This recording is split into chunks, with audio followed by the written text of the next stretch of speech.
The moment I walked into that courtroom, my son, Derek, let out a quiet snort of laughter. My daughter-in-law, Vanessa, rolled her eyes and whispered something to the lawyer beside her. But then the chairman of the board looked up from his papers. His face went white. His coffee cup slipped from his hand and broke into pieces on the big wooden table. He stood up so fast his chair fell over behind him. "Dear God," he said in a quiet voice that everyone in the silent room could hear. "It's him. It's the hammer." Every head in that room turned to stare at me. My family thought they were putting a confused old man out to pasture. They had no idea they had just awakened a ghost that had once shaken the foundations of Canadian law. It started, as these things usually do, with an insult I was supposed to swallow quietly. It was Thanksgiving dinner at my son's house in North Vancouver. One of those huge glass and steel homes that hang onto the mountainside like they're showing off to the harbor below. The kind of house that costs $4 million and has no soul. I was seated at the far end of the dining table, a slab with long enough to land a small plane on. My son Derek and his wife Vanessa were holding court at the other end, their voices loud and careless. "The renovation on the Whistler Chalet is non-negotiable," Vanessa was saying, examining her manicure. "I want the hot tub overlooking the slope. The designer says it'll be ready by ski season." Derek didn't look up from his phone. He never did anymore. "Whatever you want, babe. Once the specific rim deal closes, you can have 2 hot tubs." They were talking through me, around me, about me, as if I were a piece of furniture, an old armchair inherited from a dead relative that they hadn't figured out how to throw away yet. I am Arthur Blackwood. I am 73 years old, and I have become invisible. Ever since my wife Margaret passed away 8 years ago, I had done what I thought was right. I sold our family home in Kerrisdale, a place drowning in memories, and I moved into the small coach house on Derek's property. I wanted to be close to my only son. I wanted to be near my grandchildren. I thought it was what Margaret would have wanted. My granddaughter, Emma, who was 14, caught my eye from across the table. "Grandpa, my debate tournament is next Saturday. Will you come watch? I'm arguing the affirmative on healthcare reform." Before I could answer, Derek cut in without looking up. "Don't bother Grandpa. He needs his rest. Old people tire easily." Vanessa giggled. It was a light, dismissive sound, but it cut deeper than any blade. "She's right, honey. Just let him be. He probably dozed off twice, just sitting there." They decided for me. They diagnosed my energy, my interests, my entire existence without so much as a glance in my direction. I said nothing. I just looked down at my plate where the turkey had gone cold. They had turned me into a ghost of my own family. And the worst part was that I had let them. I had mistaken my silence for patience. I saw now it was just permission. 3 days later, a sharp knock rattled the door of my coach house. It was Derek. This was unusual. He avoided my small home as if it carried some contagious disease of old age. He was holding an expensive bottle of scotch, which he thrust into my hands with a salesman's smile. "For you, Dad. Single malt. The good stuff." He knew I couldn't drink. My cardiologist had been crystal clear about that after my atrial fibrillation diagnosis. This wasn't kindness. This was a prop. Derek was a real estate developer. He sold dreams wrapped in glass towers and mountain views. He sold the image of success. I'd seen his type my entire career. They don't just enter a room. They appraise it. He didn't waste time on small talk. "Dad, I'm sitting on the opportunity of a lifetime. A mixed-use development in Richmond, 30 stories. Retail, residential, the works. It's practically approved, but we hit a small financing gap." He leaned forward, his cologne overwhelming. "I know you've got your pension, your investments. I just need a bridge. $800,000. That's all. I'll give you back $1 million within a year. That's a 50% return, Dad. You can't beat that anywhere." I watched him carefully. He wasn't just enthusiastic. He was desperate. A fine sheen of sweat glistened on his forehead, despite the November chill. "Derek," I said, my voice level, "I'm 73 years old. I'm past my risk-taking years. That money is for my care, for my medical needs, and frankly for your children's education fund." The answer is no. The transformation was instantaneous. The mask crumbled. "Unbelievable," he hissed. "After everything we do for you, you live here rent-free. We include you in every holiday, and you won't lift a finger for your own son. I paid for this coach house, Derek, and the land it sits on. You are one selfish old man, Dad. One selfish, senile old man." He threw the bottle onto my coffee table with enough force to make me flinch, then stormed out, slamming the door. The vibration made Margaret's photograph tremble on the shelf. A week later, I woke at 2 o'clock in the morning to a familiar tightness in my chest. Not the sharp stab of a heart attack, but the slow, suffocating squeeze of an arrhythmia episode. My cardiologist's voice echoed in my mind. "Don't be a hero, Arthur. Call for help." My first call was to the main house. Vanessa answered on the fifth ring, her voice thick with annoyance. "Arthur, do you know what time it is?" "I'm not feeling well," I said, keeping my voice steady. "My heart's acting up. Can someone drive me to the hospital? Just to be safe." A heavy, theatrical sigh came through the phone. "Arthur, seriously, Derek has an investor meeting at 7. We can't just drop everything. Call an ambulance if it's that bad. You're probably just having indigestion." Click. She didn't ask how bad the pain was. She didn't ask if I was frightened. She told me I was overreacting. I called a taxi. I sat in the back of a Honda Civic, clutching my chest, while a stranger drove me to Vancouver General. It was a cardiac episode. They stabilized me, kept me for observation, and discharged me at noon. I took another taxi home. As we pulled up to the property, I saw Vanessa's white Mercedes. It wasn't at the house. It was parked at the Hollybun Country Club. Her important morning. They didn't just disrespect me. They didn't just see me as a wallet to be emptied. They saw me as a nuisance, a problem to be managed, an inconvenience to be ignored. That was the moment I knew something had to change. I just didn't know how fast it was coming. 2 weeks later, I was sitting with my morning coffee, watching the rain streak down the windows when a sharp, professional knock echoed through my coach house. I opened the door to a woman in a crisp uniform holding a clipboard and a thick envelope. "Arthur Blackwood?" "Yes." "Legal courier. Sign here, please." I signed. She handed me the envelope and was gone before I could close the door. The envelope was heavy, not with paper, with intent. I picked up the letter opener Margaret had given me 40 years ago and sliced it open. The words hit me like a physical blow. It was a legal petition filed in the Supreme Court of British Columbia. The petitioners were Derek Blackwood and Vanessa Blackwood. The respondent was me. They were requesting an emergency hearing. They were seeking a certificate of incapacity. They were asking the court to appoint them as my legal guardians. They were claiming I was mentally incompetent. The petition alleged that I exhibited signs of severe cognitive decline, dementia, and an inability to manage my financial affairs. They claimed I was a danger to myself. They wanted control of everything. My bank accounts, my investments, my property, my life. They weren't just trying to take my money. They were trying to erase me. I flipped to the evidence. Exhibit A was a psychological evaluation from a Dr. Richard Fong. According to his assessment, I displayed profound memory deficits, paranoid ideation, and a complete inability to process complex financial information. I stared at the name, Dr. Richard Fong. A cold, dry laugh escaped my lips. I had never met anyone named Richard Fong in my entire life. I didn't knock. I didn't hesitate. I walked across the rain-soaked lawn, past the infinity pool, and straight to the main house. The glass doors were open. I could hear the television playing, some reality show about housewives. They were in the living room. Derek was sprawled on the sectional, scrolling through his phone. Vanessa was flipping through a magazine, a glass of wine on the side table. They looked relaxed, unbothered, like two predators who had set a trap and were waiting for their prey to bleed out. I stepped inside. The television fell silent as someone hit the mute button. Vanessa looked up first. Her face flickered with surprise, then annoyance. "Arthur, you really should call before you come over. We might have had company." I held up the envelope. "What is this?" Derek sat up slowly, his face arranging itself into an expression of wounded concern. "Dad, we were hoping to talk to you about this before you saw it." "What is this, Derek?" "It's for your own good." He stood up, spreading his hands in a gesture of false helplessness. "Look, after that hard thing last month, Vanessa and I realize you just can't take care of yourself anymore. You're forgetting things. You're confused. You need someone to handle things for you. I had an arrhythmia, which you refused to help me with." He waved his hand dismissively. "See, that's exactly what I mean. You're confused about what happened. Dr. Fong said this is classic dementia behavior. I've never met any Dr. Fong." "Of course you have, Dad. You just don't remember." I turned to Vanessa.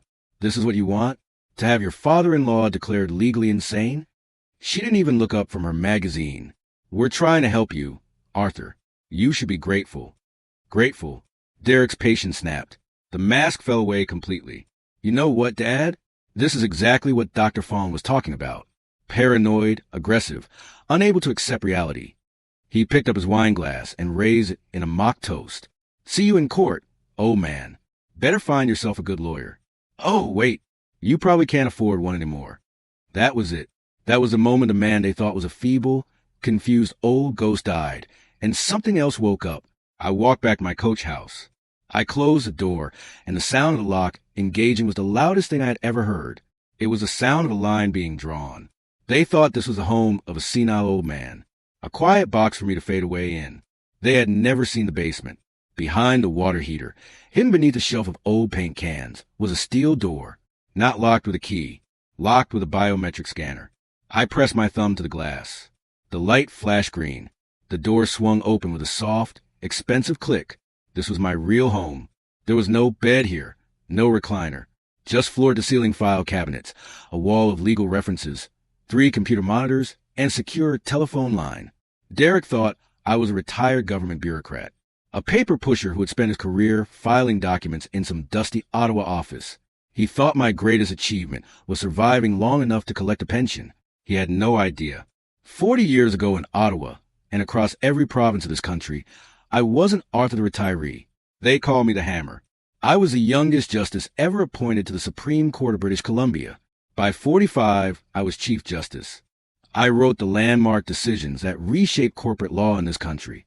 I was a judge that Bay Street feared and respected in equal measure. I was the man who sent 14 executives to prison in the Westgate financial scandal. I was the one who broke the Pacific Timber Conspiracy. I stepped down 15 years ago when Margaret got sick.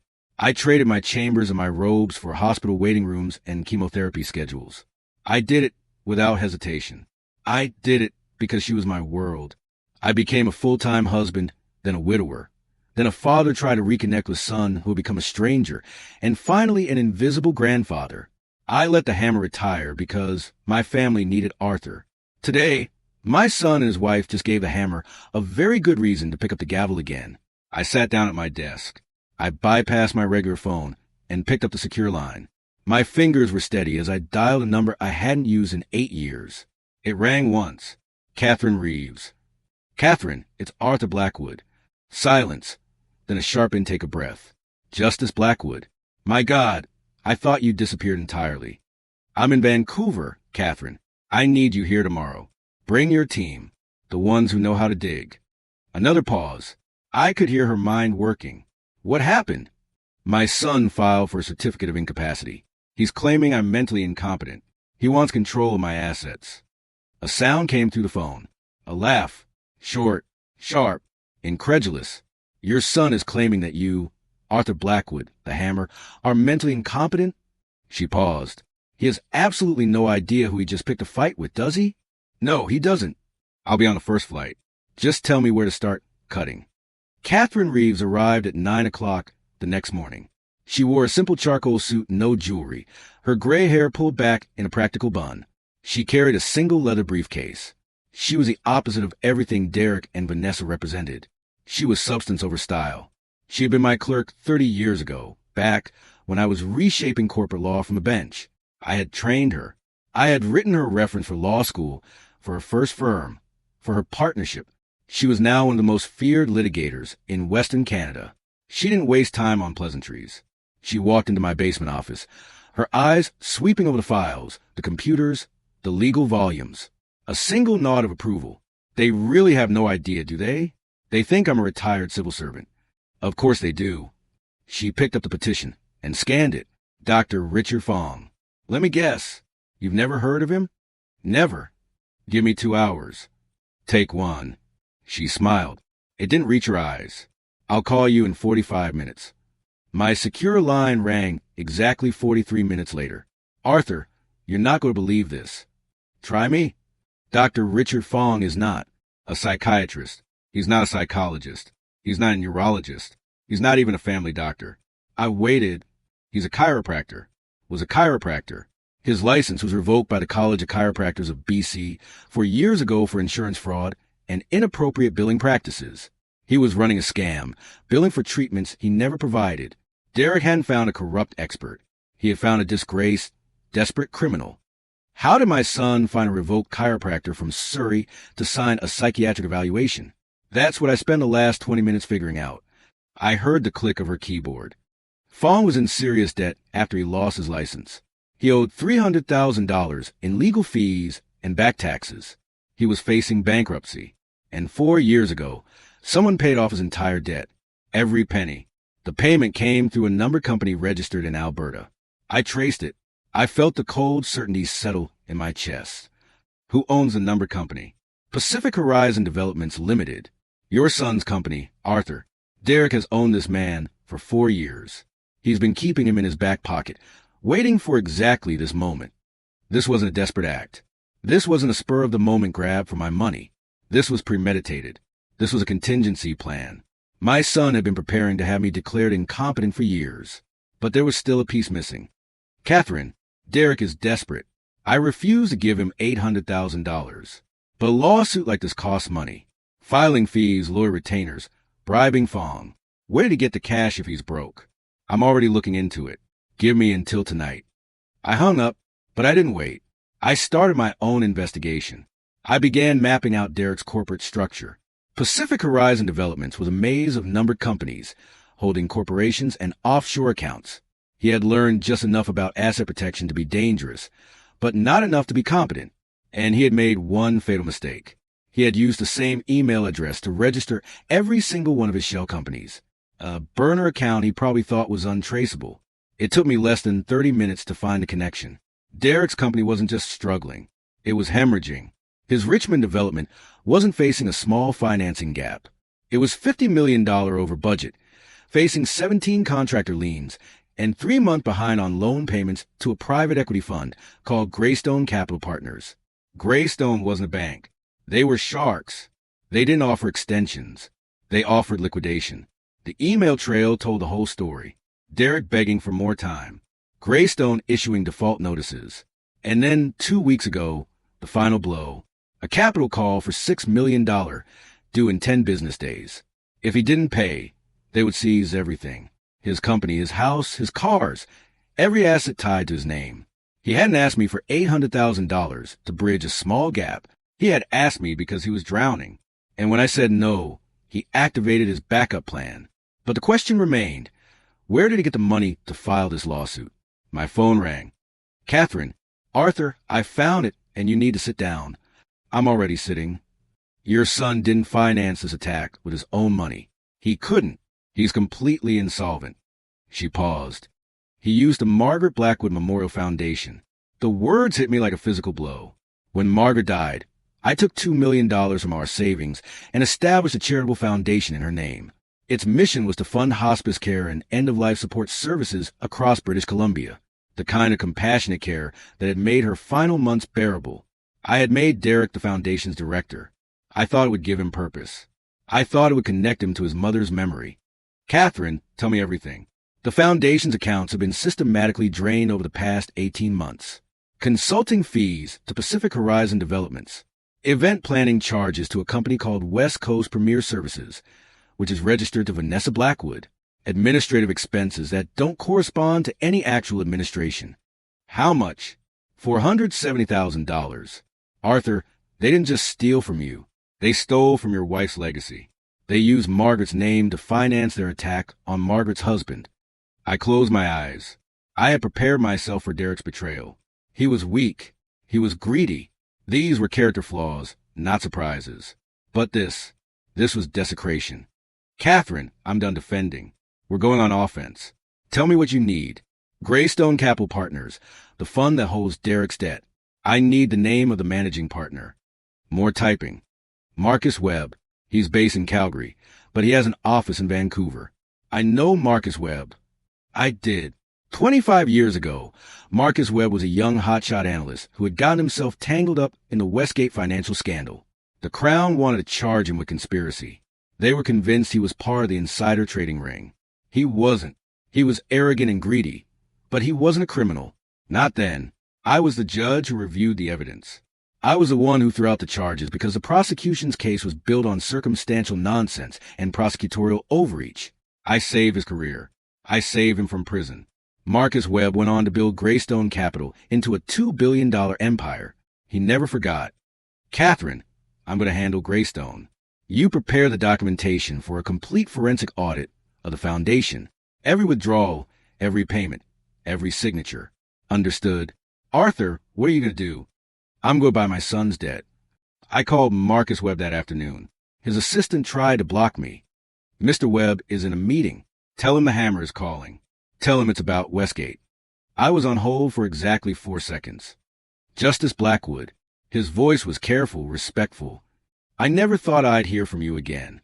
I'm calling to collect on an old debt, Marcus. Silence. You have a loan out to a company called Pacific Horizon Developments. Derek Blackwood. He's in default. He is. We're preparing to seize his assets next week. The man's a disaster. I don't want you to seize his assets. I want you to sell me the debt. All of it. The note, the collateral, everything. Sell it to you, Arthur? It's toxic. He's never going to pay. I'm not buying it as an investment. I want to be his sole creditor.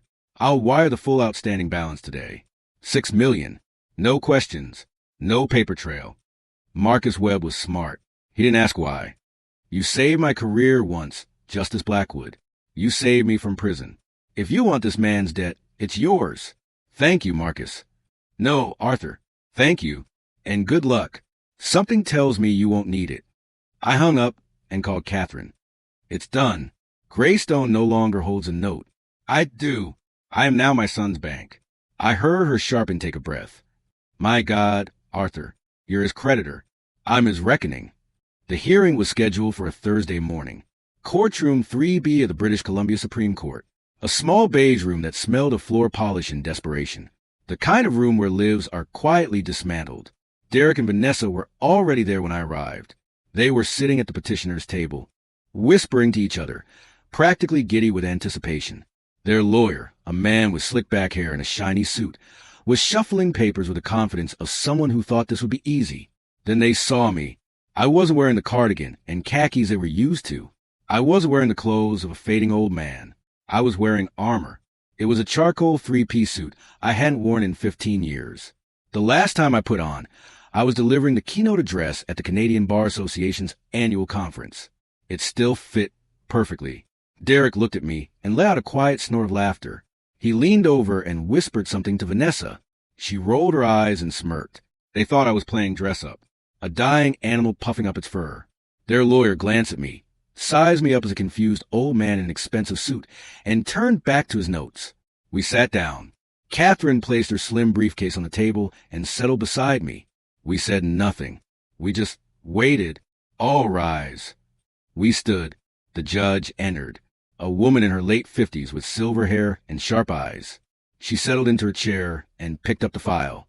Please be seated. She put on reading glasses.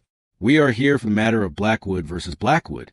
Application for certificate of incapacity. She read the caption, then looked up to identify the respondent. She looked at me and froze. The color drained from her face. Her reading glasses slipped down her nose. She gripped the edge of her bench with both hands. My God, she whispered. The words were caught by her microphone and amplified across the silent courtroom. Is that Justice Blackwood? Every head turned. Derek and Vanessa were staring at her, confused. What was happening? This wasn't part of their plan. I recognized her, too, Justice Helen Park. But the woman I knew was a distinguished jurist. The woman I knew was a terrified young Crown prosecutor 30 years ago, handed the biggest case of her career, the Westgate financial scandal. She was losing. Her evidence was crumbling. Her witnesses were being discredited. Until I intervened. I was a judge who guided her through the procedural minefield. I was the one who ensured the jury understood the complex financial evidence. I was the one whose instructions helped her secure 14 convictions. Helen Park hadn't just known me. I had made her career. Justice Park's face was pale. She stared at me, then slowly, deliberately turned her gaze to the petitioner's table. Counsel, she said, her voice no longer warm but ice cold. Are you aware of who your respondent is? Derek's lawyer stood up, baffled. He's Arthur Blackwood, Your Honor, a retired civil servant. Justice Park let out a short, harsh breath. No, counsel. That is Justice Arthur Blackwood, former Chief Justice of the Supreme Court of British Columbia, also known as the Hammer. She paused. Good luck. The color drained from Derek's face. The hearing proceeded. Derek's lawyer, visibly rattled, called Dr. Richard Fong to the stand. Fong shuffled in like a man facing execution. He was sweating through his cheap suit. He took the stand with trembling hands. Dr. Fong, the lawyer began, did you evaluate the respondent? I did. His voice was thin, rehearsed. And what were your findings? Mr. Blackwood displayed severe cognitive decline, memory issues, confusion. He cannot manage his own affairs. Catherine stood. She held a single sheet of paper. Mr. Fong, she said, her voice pleasant. Or should I say, just Mr. Fong, because you're not actually a doctor, are you? Fong blinked rapidly. You are not a psychiatrist, not a psychologist, not a physician of any kind. She stepped closer. You are a former chiropractor whose license was revoked 4 years ago for fraud. Isn't that correct? Objection. Derek's lawyer leaped up. This is character assassination. It's cross-examination, counsel. Justice Park snapped. And it's directly relevant to the witness's competency to give expert testimony. Overruled. Answer the question, Mr. Fong. Fong's face was gray. I have medical training. You were trained to crack backs, Mr. Fong, not to diagnose dementia. Catherine held up her paper. And isn't it true that $300,000 of your personal debt was paid off 4 years ago by Pacific Horizon Developments, the petitioner's company? The courtroom gasped. That was... You've been on my client's son's payroll for 4 years, haven't you? Waiting for exactly this moment. Fong was shaking visibly. Justice Park's face was thunderous. Mr. Fong, you have given false expert testimony in my courtroom. You have participated in a conspiracy to defraud. Bailiff, please take this man into custody. He is under arrest for perjury. The sound of handcuffs clicking echoed through the stunned silence. Derek was white. Vanessa was gripping his arm, her nails digging into his sleeve. Their case had just been led away in handcuffs. Derek's lawyer was floundering. His star witness was gone. His evidence was shattered. But Derek, desperate and cornered, demanded to take the stand himself. He was still convinced he could sell his way out of this. He sat in the witness box, gripping the railing. Your Honor, he said, his voice dripping with false sincerity. This is all misunderstanding. My wife and I, we love my father. We're just concerned about him. He's confused. He's paranoid. He thinks everyone is out to get him. Catherine stood. Mr. Blackwood, you testify that your father is confused and unable to make sound financial decisions. That's right. He's not himself anymore. Is that why 2 weeks ago you asked your allegedly confused, incompetent father for $800,000? Derek's face tightened. That was an investment opportunity. I was trying to help him grow his money. An investment in your Richmond development, the one that's currently $50 million over budget, facing 17 contractor liens and 3 months in default on its primary loan. That's privileged information. It's public record when you're in default, Mr. Blackwood. Catherine's voice was sharp. You didn't want your father's money for an investment. You wanted it because you're bankrupt. And when he refused, you activated a plan you've had in place for 4 years. A plan to have him declared incompetent, so you could seize his assets. That's a lie. Then perhaps you can explain why the Margaret Blackwood Memorial Foundation, a charity established in your late mother's name to fund hospice care, has been systematically drained of $470,000 over the past 18 months. Derek's mouth opened and closed. Consulting fees to your company. Event planning charges to a shell corporation owned by your wife. You didn't just try to steal from your father, Mr. Blackwood. You stole from your mother's grave to do it. Derek cracked. This is his fault, he screamed, pointing at me. He had the money. He could have helped me. All he had to do was write one check, and he said no. He made me do this. It's all his fault. The courtroom was chaos. Justice Park banged her gavel. Order. Mr. Blackwood, you will be silent or I will hold you in contempt. She turned to me, her face a mixture of fury and something else. Respect. Justice Blackwood, do you wish to respond? I rose to my feet. Thank you, Your Honor, but I'm not here to defend my sanity. My record speaks for itself. I paused. I'm here to file a criminal complaint and to present this. Catherine stood and walked to the petitioner's table. She placed a thick document in front of Derek. What is this? He stammered.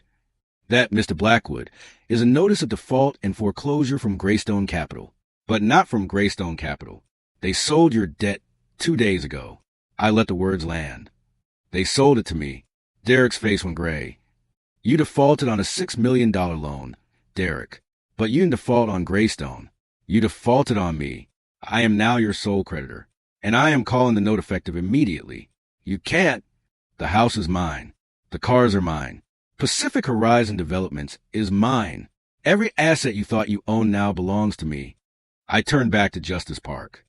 This hearing is over, Your Honor. The eviction proceedings can begin at your convenience. Derek was finished. After his courtroom confession, the Crown prosecutor practically gift-wrapped the case. The evidence was overwhelming. The bank transfers from Margaret's foundation, the fraudulent invoices, the perjured testimony, the years of planning. His new lawyer tried to argue diminished capacity. They claimed he was under financial stress, that he wasn't thinking clearly.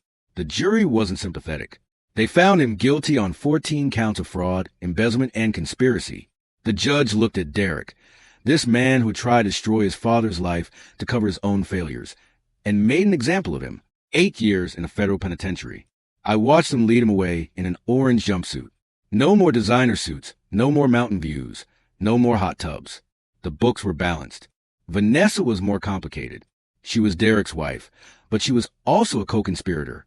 Her signature was on the shell company documents. She had processed the payments from Margaret's foundation. Her lawyer begged me for mercy. He claimed she was manipulated. He said Derek had controlled her. I asked one question. Did Derek force her hand when she signed those checks? She wasn't a victim. She was a volunteer. She took a plea deal. 18 months of house arrest, 200 hours of community service, full restitution. The judge, at my suggestion, assigned her to the Margaret Blackwood Hospice Center. Every week for the next 2 years, my daughter-in-law would spend her days with the dying. She would hold the hands of men and women in their final hours. She would see the kind of care that Margaret's foundation was supposed to fund. I wanted her to understand what she had stolen from. It was a just sentence. 6 months passed. The house on the mountainside was sold. The proceeds went to rebuild Margaret's foundation, now under professional management. I established a trust for Emma and her brother, locked away until they turned 25. I was in the coach house packing boxes. The secure room in the basement was empty. The hammer was retiring again. I heard hesitant footsteps on the porch. I opened the door. It was Vanessa.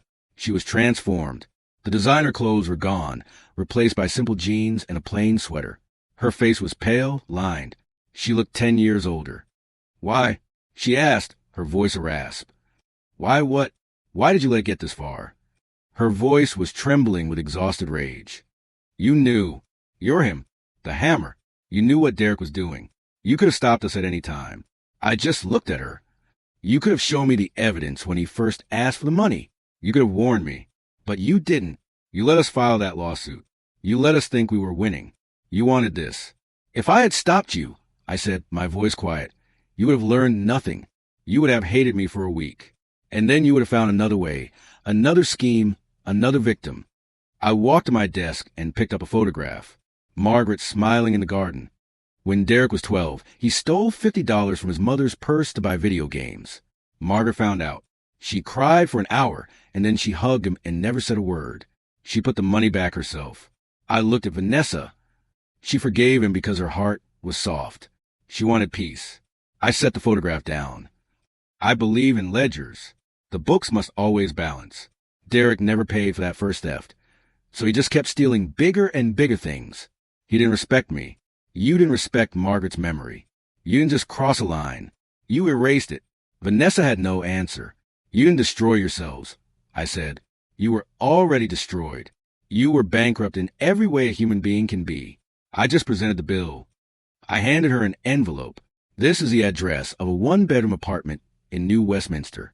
First 6 months are paid. After that, you're on your own. She took the envelope with shaking hands. She looked at me one last time. Then she turned and walked away. I am 73 years old. I have retired twice. Once from the bench, once from being an invisible, accommodating, silent old man.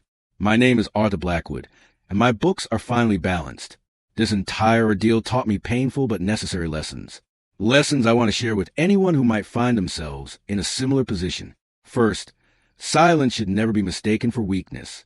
For 8 years, I allowed my love for my family to blind me to their contempt. I thought patience was a virtue. I learned that patience without boundaries is simply permission to be mistreated. There's a difference between being kind and being a doormat. Know the difference. Second, age does not diminish your worth or your rights. In Canada, elder abuse takes many forms, and financial exploitation is one of the most common. 1 in 5 older Canadians reports being mistreated. If someone, even family, is pressuring you for money, controlling your decisions, or making you feel small, that is abuse. You have the right to say no. You have the right to protect yourself. Third, prepare for the worst even while hoping for the best. I never wanted to use the resources I had accumulated. I never wanted to become the hammer again, but I was prepared. Keep your documents organized. Know your assets. Have trusted contacts outside your immediate family. Hope for love, but plan for betrayal. Fourth, accountability is not revenge. I did not destroy my son out of spite. I held him accountable because a life without consequences is a life without growth. Sometimes the most profound act of love for yourself, and even for those who have wronged you, is to finally and decisively balance the books. Finally, your legacy is what you choose to protect. Margaret's foundation will now help thousands of families facing end-of-life care. Her name will mean something good. That is what matters. Not the house, not the money, not the family name. What you leave behind is defined by the choices you make when it counts. What would you have done in my position? Let me know in the comments. If this story resonated with you, please like and subscribe. And remember, true respect is not given. It is earned.